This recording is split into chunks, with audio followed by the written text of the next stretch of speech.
ఓం శ్రీ మాత్రే నమ. సర్వకార్యదర్శి సర్వాధికారి ఓం నమ శివాయ. హరహర మహాదేవ శంభో శంకర ముక్కోటి దేవత సంకల్ప బలం. రాసులల్లా మీన రాశి లాస్ట్.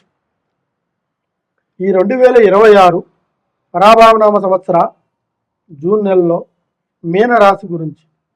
మీన రాశి అనే ఒక సంకల్పానికి కూడుకున్న ప్రక్రియ ఏంట్రా అంటే మనిషి విధి విధానాలను గుర్తించదు. ఈ విధి విధానాలలో కొంతమంది జరగబోయే దాని గురించి ఆలోచించి ఎక్స్పెక్ట్ చేస్తుంటారు. కొంతమంది జరిగిన దాన్ని ఊహించుకొని జీవితంలో బాధపడుతూ ముందుకు రాకోకుండా ఎదగనీయకుండా చేసే ఒక సంకల్పాలు కొన్ని ఉంటాయి. ఇకపోతే అయితే కొంతమందికి అయితే జరిగిపోయిన గతాన్ని, జరగబోయే భవిష్యత్తుని ఈ రెండింటిని మధ్యలో పెట్టుకొని ఏదో సాధించాలి, ఏదో నిలబెట్టుకోవాలనే తొందరపాటుతో చేసే నిర్ణయాలు కూడా కొన్ని ప్రమాదకరంగా మారే అవకాశాలు ఉంటాయి. ఈ రాశి వారిలో గంటకి 2 ఆలోచనలు ఉంటాయి వీళ్ళకి. దాంట్లో ఒక్కటి కూడా నిర్ణయం తీసుకున్న ప్రకారము ఖచ్చితంగా మాట మీద నిలబడి చేసేది తక్కువ. మనస్తత్వం చూసుకుంటే చాలా విశాలంగా ఉంటుంది. ఏం పర్వాలేదు, అందరితో కలిసిమెలిసి ఉంటాం, ఈ పని నేను చేస్తాను, చేయగలుగుతాను అనే ఒక ఆలోచన వాళ్ళ మనసులో ఉంటుంది. కానీ డైరెక్ట్గా వాళ్ళు ఏది కార్యక్రమాన్ని సంపూర్ణంగా పరిపూర్ణంగా చేయలేరు. మనసులో మీరు అనుకున్నది ఒకటైతే బయట జరుగుతుంది ఇంకో రకంగా అవుతుంది. అది అయినప్పుడే వాళ్ళలో సమస్యలు ఎదుర్కొంటారు. కంటికి కనిపించేవి చాలా ఉంటాయి, కానీ కనబడిన సమస్యలు కూడా కొన్ని ఉంటాయి.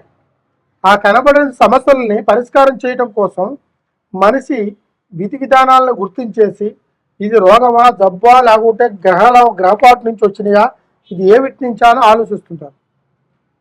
జబ్బు అయితే భగవంతుడు ఇచ్చిన ఒక సంకల్ప ప్రకారం సైన్స్కు తగిలినట్టుగా డాక్టర్ దగ్గరికి పోతేనే మనకి పరిష్కారం అవుతుంది.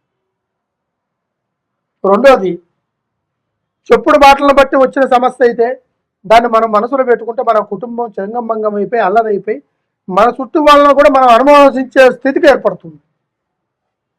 మరి అదే గ్రహస్థితుల నుంచి, దుష్టశక్తుల నుంచి వచ్చిన సమస్య అయితే ఇది ప్రకృతికి సంబంధించింది. అదేవిధంగా మానవ రూపంలో చేసే ఒక ప్రయోగం కూడా కొన్ని ఉంటాయి. ఆ ప్రయోగాలు కూడా కొన్ని సమస్యల్లో అదొక కారణమైన ఉంటుంది. దాన్ని మనం ఎత్తుక్కోవాలి. ఎక్కడ ఏ తప్పిదం జరిగింది, ఎక్కడ ఏ ఒక్క ప్రయత్నాన్ని మనం పూర్తిగా చేయలేకపోయినాము, ఎక్కడ ఏ విషయాన్ని మనం కరెక్ట్గా సంభోగం చేయకోకుండా మనం మాట చేయాల్సిన పని చేయకోకుండా ఆఫ్ చేశాము అనేది మనం గుర్తుంచుకోవాలి. ప్రతి ఒక్క సంకల్పానికి ఒక దారి ఉంటుంది. ఆ దారిని మనం మరిచి ఏం చేస్తున్నావు అంటే వాళ్ళు వీళ్ళు చెప్పిన మాటలు కావచ్చు, లేకుంటే నువ్వు ఈ రూట్లోనే పోతే బాగుంటుందనే, రేపు భవిష్యత్తు బాగుంటుంది అనుకొని పోతాం. కానీ అలా కాదు. మనకి ఏది అవసరమో ఏది అవసరం కాదో మనం తెలుసుకొని ఆ ఒక్క కార్యాన్ని మనం పూర్తి చేయాలని మనం నిర్ణయం తీసుకొని ఇంట్లో పెద్దల మాటని సంకల్పించి తర్వాత దైవ బలం మీద ఆధారపడి మనోధైర్యంతో ఆ కార్యాన్ని పూర్తి చేస్తే ఆ కార్యదర్శకుడు అవుతాం. అది స్త్రీ కావచ్చు, పురుషుడు కావచ్చు. పురుషుడు చేయలేని విషయాలు కూడా స్త్రీ చేసేంత శక్తి ఉంది. స్త్రీ చేయలేని శక్తివంతమైన పనులు కూడా పురుషుడు చేయగలుగుతాడు. ఈ ఇరుగురికి భగవంతుడు ఇచ్చిన 3వ నేత్రమే దివ్య దృష్టి, సరస్వతి సంకల్ప బలం. ఈ బలం ఉన్న మానవుడు ప్రతి ఒక్కరు చేయగలుగుతాడు. అదేవిధంగా సరస్వతి లేకుండా కూడా తెలివితేటల ద్వారాగా తర్వాత దాన్ని నేర్చుకొని ఏ విధంగా మనం ప్రయత్నిస్తే దానికి మనం దగ్గర అవుతాం, ఏ విధంగా మనం ఆ ఒక్క కార్యాన్ని పూర్తి చేయగలుగుతాం అనుకున్న వాడికి కంపల్సరిగా ఆ కార్యాన్ని పూర్తి చేయగలిగేంత సంకల్ప బలం అనేది ఖచ్చితంగా వస్తుంది. కానీ మనిషికి ఒక మాట, గొడ్డుకు ఒక దెబ్బ అంటారు. మనం ఒకసారి చెప్పిన మాటని మళ్ళీ కాసేపు ఉంటే మర్చిపోతాం. అది మనకు ఒక వరమే అనుకోవడమే. కానీ మళ్ళీ గుర్తుకు తెచ్చుకుంటే అది మన పరాజయం. అదే ఒక సంకల్పాన్ని మళ్ళీ గుర్తుకు తెచ్చుకుంటే మనకు విజయం. మనం వేసే ప్రతి ఒక్క అడుగు విజయం కోసం మనం ప్రయత్నిస్తుంటాం. అది అపజయం కోసం వేయటానికి కొంతమంది అడ్డుపడుతుంటారు. ఈ అడ్డుపడే మానవాళ్ళని ఎవరితో ఎలా ఉండాలి, ఎక్కడ మాట్లాడాలి అది మనం గుర్తుంచుకోవాలి. గుడ్డిగా నమ్మావంటే నష్టపోతావు, దెబ్బతింటావు, డబ్బు పోతాయి, మానసికంగా దెబ్బతింటావు. అన్ని విధాలలో నష్టపడిపోయే ఒక ప్రక్రియ నీలోనే ఉంటుంది. అదేవిధంగా ఈ రాశి వారిలో ఎక్కువగా కుటుంబం కోసము గృహ నిర్మాణం చేయాలి, కట్టించిన ఇల్లు కొనడం కానీ, ల్యాండ్ తీసి కట్టించాలని ఒక ఆదుర్త ఆప్యాయత ఎక్కువగా ఉంటుంది. ఎందుకంటే ఈ రోజుల్లో మనకి నిలబడటానికి నీడ ఉంటే చాలు. అదేవిధంగా 10 రూపాయలు సంపాదించుకున్న ధన సంకల్పమైన ధనం మన చేతిలో ఎప్పటికీ నిలబడదు. ఈ రోజు నీ దగ్గర ఉంది, రేపు నా దగ్గర, ఇంకో రోజు ఇంకొకరి దగ్గరికి వెళ్ళిపోతుంటుంది. నిలకట్లేదు అది. అదే ఒక సంపాదన కంటే మనం నిలబెట్టుకున్న గూడు, మనం జీవితాంతకాలం ఎన్ని కష్టాలు వచ్చినా అదే గూట్లో నిలబడుకొని ఉంటాం. కొంతమంది గూడు దొరక్క, ఇల్లు లేక, మనశ్శాంతి లేక, ఉన్నాయి అన్ని ఆస్తులన్నీ పోగొట్టుకొని చాలా వరకు నష్టపడిపోయి ఉంటారు. అలాంటి వాళ్ళకు కూడా మీకు మంచి పరిహారం కూడా నేను చెప్పగలుగుతాను, చేయగలుగుతాను. నేను చెప్పే ప్రతి ఒక్క మాటలో ఒక అర్థం ఉంటుంది. ఆ అర్థం ఏమిటని మీరు నిదానంగా ఆలోచించి, గ్రహించి, చూసి, తెలుసుకొని కాల్ చేసి నాకు సంప్రదించారంటే దానికి మీకు మంచి భవిష్యత్తుగా పరమార్థం అందేలాగా, మీకు ఆ విషయాన్ని మీకు అర్థమయ్యేలాగా మీ దృష్టికి నేను తీసుకొచ్చి ఆ పరిహారాన్ని సంపూర్ణంగా పరిహారం చేస్తాను. ఎందుకంటే ఏ ఒక్కటైనా సరే చిన్న సమస్య వస్తే ఆ సమస్య ఒక్కదానితోనే పోదు, 4 రకాలుగా తగులుకుంటుంది. ఆ 4 రకాల్లో తగులుకున్న సమస్యని పరిష్కారం చేసే తీరాలంటే సమస్య ఎక్కడ పుట్టింది, ఆ సమస్య ఎందువల్ల వచ్చింది, దాన్ని ఏ విధంగా పరిష్కారం చేస్తే బాగుంటుంది అని ఎత్తుకున్న వాడే ధన్యుడు. ఏం కాదులే, చేస్తానులే, చూస్తానులే అనే మాటలు వేరు, చేసి చూపించేది వేరు. ఆ విధంగా మీకు ఎటువంటి సమస్య ఉన్నా కూడా ఒక్కసారి ఈ గురువు గారిని సంప్రదించి ఈ కింద కనబడుతున్న కాంటాక్ట్ నెంబర్ని కాంటాక్ట్ అయితే కంపల్సరిగా మీకు సరైన పరిష్కారం అందించి, మీకు అసలు కారణం ఏంటో తెలియని వాళ్ళకి దేనివల్ల ఈ కారణం వచ్చింది, దేనివల్ల ఈ ప్రాబ్లం జరుగుతుంది, ఎందువల్ల మమ్మల్ని ఈ విధంగా ఇబ్బంది పడుతుంది, అది మనసులా, దెయ్యాల, భూతాల, గ్రహాల, దుష్టశక్తుల, మీ జాతక బలాల, మీ జాతక రీతిలో వచ్చిన నక్షత్ర బలమా, ఇది ఎందువల్ల వచ్చిందని దాన్ని గ్రహించి చూసి వివరంగా గణిత వేసి మీకు అన్ని చెప్పగలుగుతాను. ఓం నమ శివాయ, హర మహాదేవ, శంభో శంకర్. ప్రతి ఒక్క విషయానికి భగవంతుడు మనకి దైవ బలం ఉంది. అది హిందువులు కావచ్చు, ముస్లిమ్స్ కావచ్చు, క్రైస్తవులు కావచ్చు, ఎవరికైనా సరే ఎవరు నమ్ముకునే దైవ బలం వాళ్ళదే.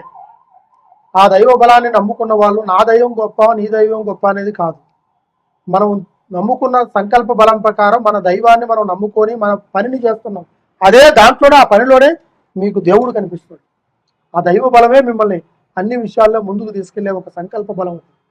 అయితే దీంతో పాటు ధనాన్ని కూడా మనకి ముఖ్య కారణం. ధనం అనేది ప్రతి ఒక్క మనిషికి ఇంపార్టెంట్. ధనం లేనిది ఈరోజు ఏ ఒక్క కార్యాన్ని మనం చేయలేం. అదేవిధంగా ధనం సంపాదించి దానిని మిగలబెట్టుకునేది కొంతమందికి తెలియక కొన్ని ఇబ్బందులు పడుతున్నారు, కొన్ని కష్టాలు పాలవుతున్నారు, కొన్ని అప్పులు పాలవుతున్నారు. కొంతమంది అయితే ఉన్నది బాగొట్టుకొని అది లేని దాని గురించి ఎత్తుకుంటూ తిరుగుతున్నారు. ఇలాంటి వాళ్ళకి ధన సంకల్పం గురించి ధన వశీకరణ, జన వశీకరణ, తర్వాత అదృష్ట వశీకరణ అనే ఒక సంజీవులు ఉంటాయి. వాటిని మనం భద్రాచలం అడవుల్లో కానీ, తర్వాత గృహ సంకల్పంలో కానీ, శ్రీశైలంలో కానీ ఇలాంటి కొన్ని సంజీవులు మనకి దొరుకుతాయి. అలాంటివి మనం తెప్పించేసి ఆ 3 సంజీవులు మనకి ప్రతి ఒక్క మానవుడికి ఇంపార్టెంట్. ఆ 3 సంజీవుల్ని ఒక నల్లగుడ్డలో పసుపు కుంకుమ వేసి అందులో 3 తెల్లటి గవ్వలేసి ఈ 3 ఒక సంజీవులను అందులో పెట్టి మనం బీరువాలో పెట్టుకుంటే ధన సంకల్పం, తర్వాత మీరు అనుకున్నట్టుగా జనాకర్షణ, తర్వాత మీరు ఏ కార్యం చేసినా ఆ ధనం మీకు నిలబడిపోయి ఆ కార్యాన్ని సిద్ధిపడేలాగా చేసేదే ఈ ధన వశీకరణ సంకల్ప బలం. దీన్ని మీరు ఖచ్చితంగా మీరు సంపాదించుకొని మీరు తెచ్చిపెట్టుకుంటే మీకు మంచిది.